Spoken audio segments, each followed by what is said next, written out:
આમોદના ખેડૂતોને ધારાસભ્ય ડીકે સ્વામીના હસ્તે કૃષિલક્ષી સાધનો અર્પણ કરાયા।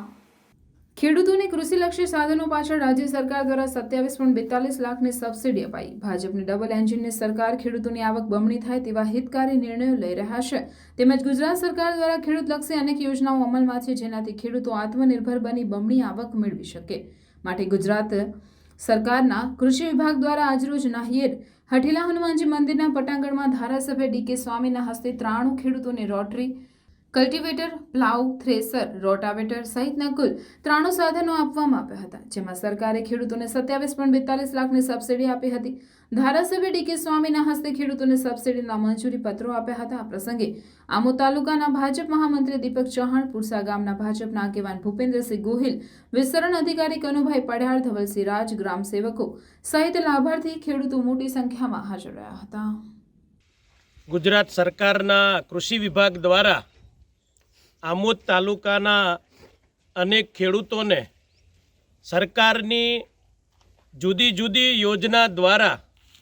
અનેક ખેડૂતોને આજે જ્યારે લાભ મળી રહ્યો છે, ત્યારે 27 જેટલા રોટવેટર જેની કિંમત થાય છે 9 લાખ રૂપિયા, 35 જેટલા કલ્ટિવેટર જેની કિંમત થાય છે 5,65,000, તેમજ 24 પ્લાવ 6,58,000, એટલે કે ખૂબ જ ઝાઝી એવી મતબાર રકમ આજે આમોદ તાલુકાના ખેડૂતોને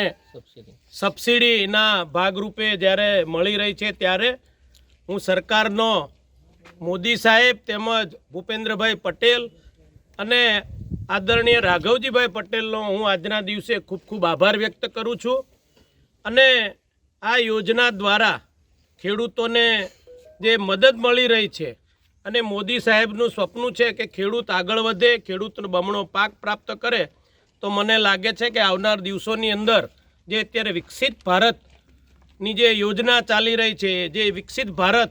ખૂબ જ આગળ વધી રહ્યો છે, ત્યારે આ ખેડૂતના માધ્યમથી પણ ભારત દેશ ખૂબ આગળ વધશે એવી આશા રાખું છું। અને આ સમયે અત્યારે આમોદ તાલુકાના જે ખેતી વિભાગના અધિકારીઓ છે એમને પણ, જેમાં કનુભાઈ છે, ધવલભાઈ છે, અને એમનો જે સ્ટાફ છે, એણે ખૂબ મહેનત કરીને ખેડૂતોના ઘરે ઘરે જઈને જે ફોર્મો ભરાવ્યા છે, ઓનલાઈન કામ કરાયું છે, તો એ બદલ પણ હું એમને પણ આજના દિવસે ખૂબ ખૂબ અભિનંદન પાઠવું છું। આવનાર દિવસોની અંદર પણ આ વિસ્તારની અંદર ખૂબ જ સારી એવી યોજના આવે અને ખેડૂતોને ખૂબ લાભ મળે એવી પણ અપીલ કરું છું। અને ખેડૂતોને પણ પ્રાર્થના કરું છું કે આવનાર દિવસોની અંદર જે વિકસિત ભારતનો રથ ચાલી રહ્યો છે,